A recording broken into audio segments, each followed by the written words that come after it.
ಭಾರತಿ ಅಕ್ಕ ನಿನ್ನ ಮೇಲೆ ಕೈ ಮಾಡಬಾರ್ದಾಗಿತ್ತು. ನನಗೂ ಅದು ಸರಿ ಅನಿಸ್ಲಿಲ್ಲ. ನೀನು ಮನೆ ಬಿಟ್ಟು ಹೋಗೋದು ನನಗೂ ಇಷ್ಟ ಇಲ್ಲ. ಮಗು ನಿನಗೆ ಎಷ್ಟು ಚೆನ್ನಾಗಿ ಹೊಂದ್ಕೊಂಡಿದೆ. ಈಗ ನೀನೇನಾದರೂ ಮನೆ ಬಿಟ್ಟು ಹೋಗ್ಬಿಟ್ರೆ ಮಗುನೂ ನೋಡಿಕೊಂಡು ಮನೆ ಕೆಲಸನೂ ಮಾಡ್ಕೊಳ್ಳೋದಕ್ಕೆ ತುಂಬ ಕಷ್ಟ ಆಗುತ್ತೆ. ಏನೋ ಆಗಿದಾಗೋಯ್ತು, ಬಿಡು. ಅಮ್ಮ, ಈ ಸುಳ್ಳಕ್ಕಂಗೆ ಯಾವಾಗಲೂ ಫೋನಲ್ಲೇ ಮಾತಾಡ್ತಿರ್ಬೇಡ ಅಂತ ಹೇಳು. ಇನ್ಮೇಲಾರ ಸಂಜೆ ಊಟನ ಚೆನ್ನಾಗಿ ನೋಡ್ಕೊಂತ ಹೇಳಮ್ಮ. ಅಕ್ಕ, ನನ್ನನ್ನು ನಂಬಿ ಸಂಜುನ ನನ್ನ ಸ್ವಂತ ಮಗಳ ಥರ ನೋಡ್ಕೊಳ್ತೀನಿ. ಯಾಕೋ ಗೊತ್ತಿಲ್ಲ, ಇವಳನ್ನ ನಾನು ತುಂಬ ಹಚ್ಕೊಂಡ್ಬಿಟ್ಟಿದ್ದೀನಿ. ಇವಳನ್ನ ಬಿಟ್ಟಿರೋ ಶಕ್ತಿ ನನಗಿಲ್ಲ ಅಕ್ಕ. ಪ್ಲೀಸ್ ನನ್ನನ್ನು ಕೆಲಸದಿಂದ ತೆಗಿಬೇಡಿ. ನಾನು ಇವಳನ್ನ ಬಿಟ್ಟು ಎಲ್ಲೂ ಹೋಗಲ್ಲ. ಇಲ್ಲ ಅಂತ ಹೇಳಿದ್ನಲ್ಲ ಮಯ, ಅಂಥ ತಪ್ಪು ನೀನೇನು ಮಾಡಿಲ್ಲ. ಸ್ವಲ್ಪ ಮಗು ಹತ್ರನೇ ಇರು, ನನಗೊಳ್ಳೆ ಸ್ವಲ್ಪ ಕೆಲಸ ಇದೆ.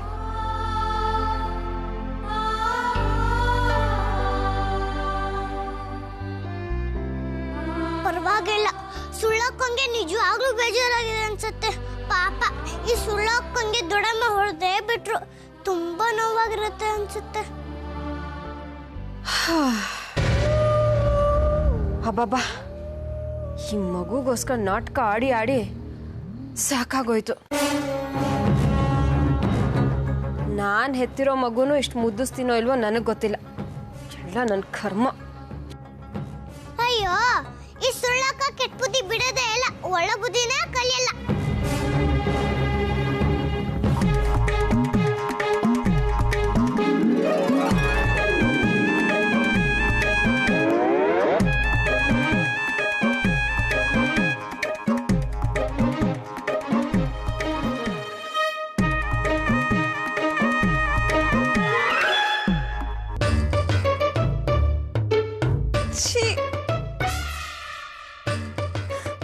ಅಯ್ಯೋ, ನನ್ನ ಕಾಲ್ ಮೇಲೆ ಸುಸು ಮಾಡ್ಬಿಟ್ಯಾ? ಸಂಜೆ ಪಾಪು, ಒಳ್ಳೆ ಕೆಲಸ ಮಾಡ್ದಿ. ಯಾಕಂದ್ರೆ ಹಾಗೆ ಆಗ್ಬೇಕು. ಛೇ,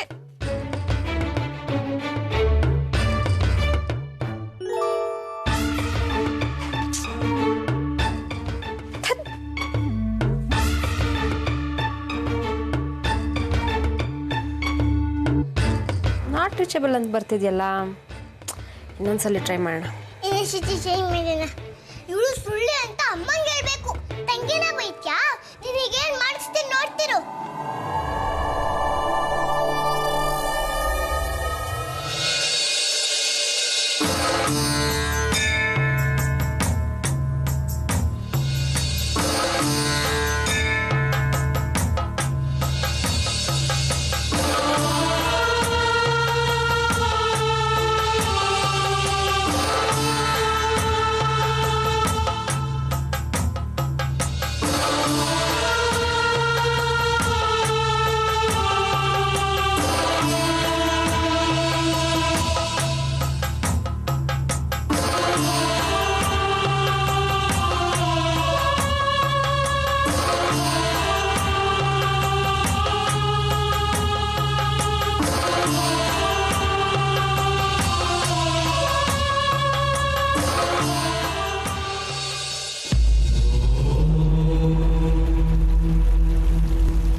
जय सच्चिदानंद स्वरूपिणी नमो नमः भगवती।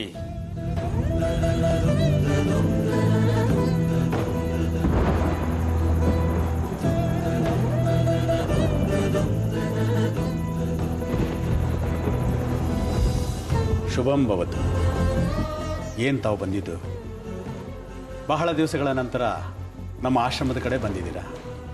ಗುರುಗಳೇ, ನಾನೊಂದು ದೊಡ್ಡ ಜಿಜ್ಞಾಸೆಯಲ್ಲಿ ಸಿಕ್ಕಾಕೊಂಡಿದ್ದೀನಿ.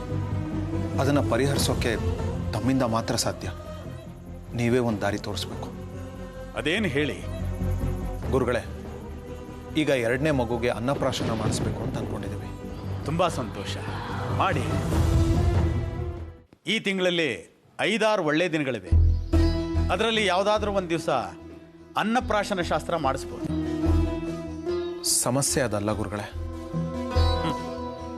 ಸಣ್ಣ ಸಮಸ್ಯೆಗೆ ನೀವು ನನ್ನ ಹತ್ರ ಬರೋಲ್ಲ ಅಂತ ನನಗೆ ಗೊತ್ತು. ನೀವು ದಿವ್ಯ ಜ್ಞಾನಿಗಳು. ನನ್ನ ಸಮಸ್ಯೆ ಏನು ಅಂತ ನಿಮಗೆ ಗೊತ್ತಿರುತ್ತೆ. ಇರಬಹುದು. ನಿಮ್ಮ ಸಮಸ್ಯೆ ಏನು ಅಂತ ಹೇಳುವಷ್ಟು ಶಕ್ತಿ, ಚೈತನ್ಯ ಆ ಭಗವತಿ ನಿಮಗೇ ಕೊಟ್ಟಿರುವಾಗ ನಾನು ಯಾಕೆ ನಿಮ್ಮ ಮನಸ್ಸಿನಲ್ಲಿ ಇಣುಕಿ ಅದನ್ನು ಹೇಳಬೇಕು? ನಿಮ್ಮನ್ನು ಅಂತಹ ಪ್ರಭಾವಕ್ಕೆ ಸಿಲುಕಿಸಿ ನಿಮ್ಮಿಂದ ಏನನ್ನಾದರೂ ಪಡ್ಕೋಬೇಕು ಅನ್ನೋ ಪ್ರಲೋಭನೇನೂ ನನಗಿಲ್ಲ. ನಿಮ್ಮ ಸಮಸ್ಯೆ ಏನು ಅಂತ ನೀವೇ ಹೇಳಿ. ಗುರುಗಳೇ, ನನ್ನ ಪ್ರಾಣಕ್ಕೆ ಪ್ರಾಣ ಆಗಿದ್ದ ಮಗಳು 1 ವರ್ಷದಿಂದ ನಮ್ಮನ್ನೆಲ್ಲ ಬಿಟ್ಟೊಟ್ಟೋದ್ಲು. ಭಗವತಿ, ತುಂಬ ವಿಷಾದದ ಸಂಗತಿ. ಪುತ್ರ ಶೋಕವಾದರೂ ಪುತ್ರಿ ಶೋಕವಾದರೂ ಎರಡೂ ನಿರಂತರ. ಸಮಾಧಾನ ಮಾಡಿಕೊಳ್ಳಿ. ಗುರುಗಳೇ, ಈಗ 2ನೇ ಮಗುಗೆ ಅನ್ನಪ್ರಾಶನ ಕಾರ್ಯಕ್ರಮ ಇಟ್ಕೊಂಡಿದ್ದೀವಿ. ಮೊದಲನೇ ಮಗು ಹೆಸರಲ್ಲಿ ಪೂಜೆ ಕಾರ್ಯ ಮಾಡಬೇಕು ಅನ್ನೋದು ಮನೆಯವರೆಲ್ಲರ ಅಭಿಪ್ರಾಯ. ನನಗಂತೂ ಏನೂ ಮಾಡೋಕ್ಕಿಷ್ಟ ಇಲ್ಲ. ಆದರೆ ಅಣ್ಣ ಅದಕ್ಕೆ ಮಾತನ್ನು ತೆಗೆದು ಹಾಕೋಕ್ಕಾಗದೆ ಇಲ್ಲಿ ತನಕ ಬಂದಿದ್ದೀನಿ. ನಿಮ್ಮ ಮಗು ವಿಧಿವಶವಾದಾಗ ಎಷ್ಟು ವರ್ಷ? 3.5 ವರ್ಷ ಗುರುಗಳೇ. ಶಾಸ್ತ್ರಗಳ ಪ್ರಕಾರ ಚಿಕ್ಕ ಮಕ್ಕಳಿಗೆ ಯಾವುದೇ ಶ್ರಾದ್ದ ಸಂಸ್ಕಾರ ಮಾಡೋ ಹಾಗಿಲ್ಲ.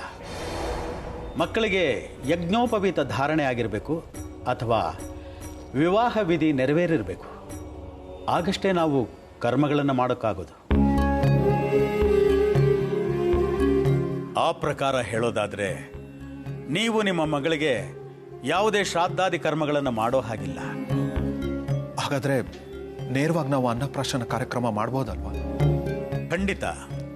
ಅದಕ್ಕೂ ಮುಂಚೆ ತೀರಿ ಹೋದ ಮಗುವಿನ ಹೆಸರಿನಲ್ಲಿ ಒಂದು ಪೂಜೆ ಪುಣ್ಯಾಹ ಮಾಡಿ ಅನಂತರ ಅನ್ನಪ್ರಾಶನ ಕಾರ್ಯಕ್ರಮ ಮಾಡಬಹುದು. ಸರಿ ಗುರುಗಳೇ, ಹಾಗೆ ಮಾಡ್ತೀವಿ. ನೀವೇ ಒಂದು ಒಳ್ಳೆ ದಿವಸ ಗೊತ್ತು ಮಾಡಿಕೊಡಿ. ನಿಮ್ಮ ಮಗಳ ಜನ್ಮ ನಕ್ಷತ್ರ ಯಾವುದು? ಸ್ವಾತಿ ನಕ್ಷತ್ರ. ಸ್ವಾತಿ ನಕ್ಷತ್ರ, ತುಲಾ ರಾಶಿ. ಹೆಸರೇನು? ಅಂಜಲಿ ಅಂತ ಕೂಗ್ತಾ ಇದ್ವಿ. ಅವಳ ಜನ್ಮ ದಿನಾಂಕ, ಹುಟ್ಟಿದ ಸಮಯ ಈ ಚೀಟಿಲಿ ಬರ್ಕೊಡಿ. ಸರಿ ಗುರುಗಳೇ.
ಏನಿದು ಭಗವತಿ, ಹೀಗಾಗ್ತಿದೆಯಲ್ಲ? ನನ್ನ ಗಣನೆ ತಪ್ಪಾಗ್ತಿದ್ಯಾ?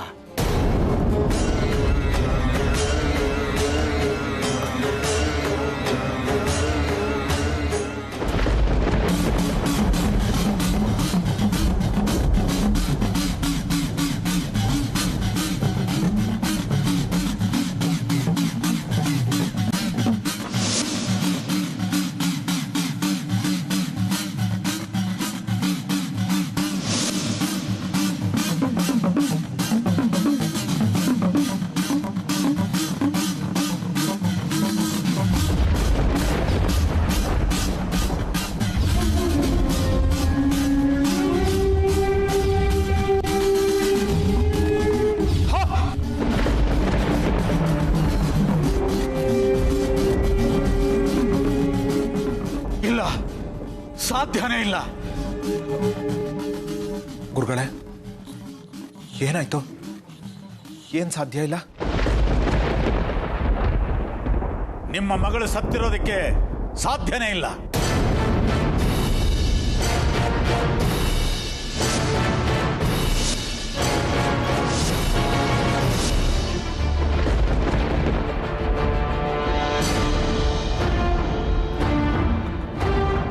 ಗುರುಗಳೇ, ಏನ್ ಹೇಳ್ತಾ ಇದ್ದೀರಾ ನೀವು? ನನ್ನ ಮಗಳು ಸತ್ತಿಲ್ವಾ? ಇಲ್ಲ. ಅವಳ ಜನ್ಮ ನಕ್ಷತ್ರ ಹುಟ್ಟಿದ ಗಳಿಗೆ ಪ್ರಕಾರ ಅವಳು ಪೂರ್ಣಾಯುಷಿ. ಅವಳು ಸಾಯಕ್ಕೆ ಸಾಧ್ಯನೇ ಇಲ್ಲ. ಇಲ್ಲ ಗುರುಗಳೇ, ಅವಳು ಬದುಕಿರೋಕೆ ಹೇಗೆ ಸಾಧ್ಯ? ಇದೇ ಕೈಗಳಿಂದ ಅವಳು ಸಂಸ್ಕಾರ ಮಾಡಿದ್ದೀನಿ. ಅದು ನನಗೆ ಗೊತ್ತಿಲ್ಲ. ನನ್ನ ಲೆಕ್ಕಾಚಾರದ ಪ್ರಕಾರ ಅವಳು ಜೀವಂತವಾಗಿದ್ದಾಳೆ. ಸಾಧ್ಯನೇ ಇಲ್ಲ ಗುರುಗಳೇ. ಎಲ್ಲೋ ನಿಮ್ಮ ಲೆಕ್ಕಾಚಾರನೇ ತಪ್ಪಾಗಿದೆ ಅನ್ಸುತ್ತೆ. ನಾನು ಮನುಷ್ಯ. ಒಂದು ವೇಳೆ ನನ್ನ ಲೆಕ್ಕಾಚಾರ ತಪ್ಪಾಗಬಹುದು, ಆದರೆ ಭಗವತಿ ಲೆಕ್ಕಾಚಾರ ತಪ್ಪಾಗೋಕ್ ಸಾಧ್ಯನೇ ಇಲ್ಲ.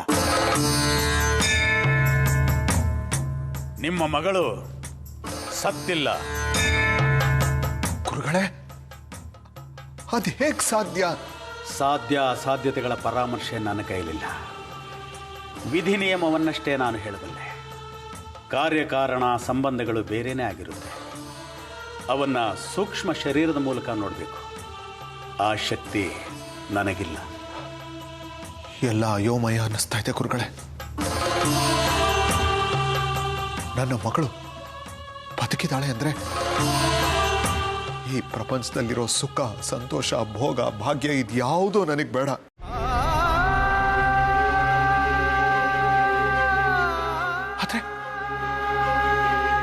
ಆದ್ರೆ ಅದು ಹೇಗೆ ಸಾಧ್ಯ ಗುರುಗಳೇ? ಇದೇ ಕೈಗಳಿಂದ ಅವಳ ಅಂತ್ಯ ಸಂಸ್ಕಾರ ಮಾಡಿ 1 ವರ್ಷನೇ ಕಳೆದು ಹೋಯ್ತು ಗುರುಗಳೇ. ಅವಳು ನೆನಪಲ್ಲೇ ಒದ್ದಾಡ್ತಾ ಜೀವಚ್ಛವವಾಗಿ ಬದುಕ್ತಾ ಇದ್ದೀನಿ. ಈಗ ಅವಳು ಬದುಕಿದಾಳೆ ಅಂದ್ರೆ ಎಲ್ಲಿದ್ದಾಳೆ, ಹೇಗಿದ್ದಾಳೆ ಅಂತ ನೀವು ಹೇಳಬೇಕು. ಇಲ್ಲಾಂದ್ರೆ ಅವಳು ಬದುಕಿದಾಳೆ ಅಂತ ನಾನು ನಂಬೋದಾದ್ರೂ ಹೇಗೆ ಗುರುಗಳೇ? ಈಗ ನಾನು ಏನೋ ಹೇಳೋ ಸ್ಥಿತಿಯಲ್ಲಿಲ್ಲ. ಹಿಮಾಲಯಕ್ಕೆ ಹೋಗಿರುವ ನನ್ನ ಗುರುಗಳು ಬಂದ ಮೇಲೆ ನೀವೇ ಬಂದವರನ್ನ ಕೇಳಿ. ಕೈಲಾಸ ಮಾನಸ ಸರೋವರದ ತಟದಲ್ಲಿ ಇವತ್ತಿಗೂ ತಪಸ್ಸು ಮಾಡುತ್ತಿರುವ 7 ಜನ ಮಹಾನುಭಾವರುಗಳಲ್ಲಿ ನನ್ನ ಗುರುಗಳು ಒಬ್ಬರು. ಅವರಷ್ಟೇ ನಿಮ್ಮ ಪ್ರಶ್ನೆಗಳಿಗೆ ಉತ್ತರ ಕೊಡಲು ಸಾಧ್ಯ. ಅಂದ್ರೆ ನನ್ನ ಮಗು ಬದುಕಿದಾಳೆ ಅಂತ ಖಚಿತವಾಗಿ ಹೇಳ್ತೀರಾ? ಈ ಭಗವತಿಯ ಸಾಕ್ಷಿಯಾಗಿ, ನನ್ನ ಗುರುಗಳ ಸಾಕ್ಷಿಯಾಗಿ ನಿಮ್ಮ ಮಗಳು ಬದುಕಿದ್ದಾಳೆ. ಸುಳ್ಳು ಹೇಳಿ ಯಜ್ಞ ಯಾಗಾದಿಗಳನ್ನು ಮಾಡಿಸಿ ಹಣ ಶೇಖರಣೆ ಮಾಡೋ ವಿಷಯ ಪ್ರೇರಿತ ಸ್ವಾಮಿ ನಾನಲ್ಲ. ಒಂದು ವೇಳೆ ನಾನು ಹೇಳಿದ್ದು ಸುಳ್ಳು ಅನ್ನೋದು ಯಾವುದೇ ಗಳಿಗೆಯಲ್ಲಿ ಸಾಬೀತಾದರೂ ಅದು ನನ್ನ ವಿದ್ಯೆ, ಸಾಧನೆ, ನನ್ನ ಸತ್ಯ ಸಾಕ್ಷಾತ್ಕಾರದ ಸೋಲು ಅಂತ ನಾನು ಭಾವಿಸ್ತೀನಿ. ಆ ನಂತರ ಈ ಭೂಮಿಯ ಮೇಲೆ ಒಂದು ಕ್ಷಣವೂ ಬದುಕದೆ ಪಶ್ಚಿಮ ವಾಹಿನಿಯಲ್ಲಿ ನಿಮ್ಮೆದುರಿಗೆ ನನ್ನ ಪ್ರಾಣತ್ಯಾಗ ಮಾಡುತ್ತೇನೆ. ಗುರುಗಳೇ, ವೃಥಾ ಮಾತು ಬೆಳೆಸುವ ಅಗತ್ಯವಿಲ್ಲ. ನಂಬುವುದು ಬಿಡುವುದು ನಿಮಗೆ ಬಿಟ್ಟಿದ್ದು. ನೀವಿನ್ನು ಹೊರಡಬಹುದು.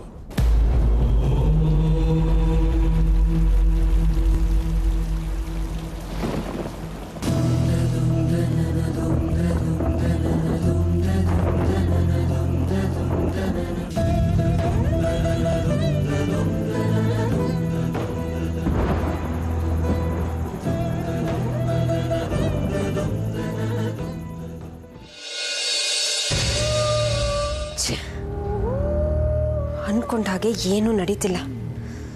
ಬೇಗ ಕೆಲಸ ಮುಗಿಸಿ ಇಲ್ಲಿಂದ ಜಾಗ ಖಾಲಿ ಮಾಡೋಣ ಅನ್ಕೊಂಡ್ರೆ ಏನಾದರೂ ಒಂದು ಎಡವಟ್ಟು ಆಗ್ತಾನೆ ಇದೆ. ಹಲೋ, ನಾನು ಮಾಯಾ. ಫೋನಲ್ಲಿ ಹೆಸರು ಬರುತ್ತೆ. ಅಲ್ಲೇ ನಡೀತಾ ಇದೆ. ಮಗುನ ಆರ್ಸೋಕೆ ಏನಾದ್ರು ಪ್ಲಾನ್ ಮಾಡಿದ್ಯಾ ಹೇಗೆ? ಹಾಂ, ನಾನು ಅದೇ ಪ್ರಯತ್ನದಲ್ಲೇ ಇದ್ದೀನಿ. ಆದ್ರೆ ಇವತ್ತು ಬೇಡ. ಬೆಳಗ್ಗೆ ತಾನೇ ನನ್ನ ಮುಖಕ್ಕೆ ಮಂಗಳಾರತಿ ಆಗಿದೆ. ಆ ಭಾರತಿ ಅನ್ನೋಳು ನನ್ನ ಕೆನ್ನೆಗೆ ಹೊಡೆದೇ ಬಿಟ್ಲು ಗೊತ್ತಾ. ನನಗೆಷ್ಟು ಅವಮಾನ, ಹಿಂಸೆ ಆಯಿತು. ಈಗಲೂ ಅದನ್ನ ನೆನೆಸ್ಕೊಂಡ್ರೆ ರಕ್ತ ಕುದೀತಿದೆ. ವಾಟ್? ಆ ಹಿಂಗ್ಸು ನಿನ್ನ ಮೇಲೆ ಕೈ ಮಾಡಿದ್ಲ? ಆದಷ್ಟು ಬೇಗ ಮಗುನ ಎತ್ತಾಕೊಂಡೋಗ್ಬೇಕು. ನಾಳೆ ಒಂದ್ಸರಿ ನನಗೆ ಆ ಮಗುನ ತೋರಿಸ್ತೀಯಾ? ಆ ಮಗುನ ನೋಡಬೇಕು ಅಂತ ತುಂಬ ಆಸೆ ನನಗೆ. ಅಯ್ಯಯ್ಯೋ, ಅದೆಲ್ಲ ಆಗಲ್ಲ. ಯಾರಿಗಾದ್ರೂ ಅನುಮಾನ ಬಂದರೆ ನಮ್ಮ ಪ್ಲ್ಯಾನೇ ಕೆಟ್ಟು ಹೋಗುತ್ತೆ. ಇಲ್ಲ ಮಾಯಾ, ನಾಳೆ ಮಗುನ ಎತ್ಬಿಡೋಣ. ಏನಾದರೂ ಒಂದು ವ್ಯವಸ್ಥೆ ಮಾಡು. ಹಾಗಂತ್ಯಾ? ಒಂದು ಕೆಲಸ ಮಾಡು, ನಾಳೆ ಕೆಲಸಕ್ಕೆ ಅಂತ ಬರ್ತೀಯಲ್ಲ, ಆಗ ನನ್ನ ರೂಮಿಗೆ ಬಾ. ಆ ಮಗುನ ನಿನ್ನ ಕೈಗೆ ಕೊಡ್ತೀನಿ. ಯಾರಾದರೂ ಪರಿಚಯ ಆದರೆ ಅದು ಅಳಲ್ಲ. ಆಗ ನಮ್ಮ ಕೆಲಸನ ಸುಲಭವಾಗಿ ಮುಗಿಸ್ಬಿಡ್ಬೋದು.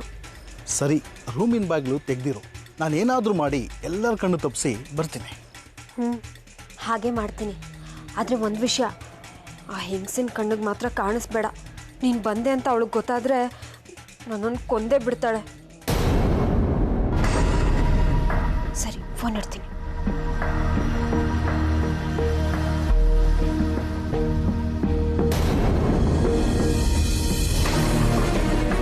ಯಾರ ಜೊತೆ ಮಾತಾಡ್ತಾ ಇದೆಯಾ?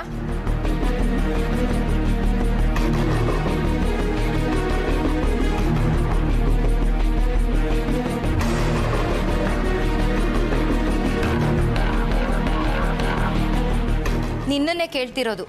ಯಾರ ಹತ್ರ ಮಾತಾಡ್ತಿದ್ದೆ? ಅದು ಮನೆಗೆ ಫೋನ್ ಮಾಡಿದ್ದೆ. ಯಾರನ್ನೋ ಬಾ ಅಂತ ಕರಿತಾ ಇದ್ದೆ. ಅವಳು ನನ್ನನ್ನ ಕೊಂದು ಬಿಡ್ತಾಳೆ ಅಂತ ಹೇಳ್ತಿದ್ದೆ.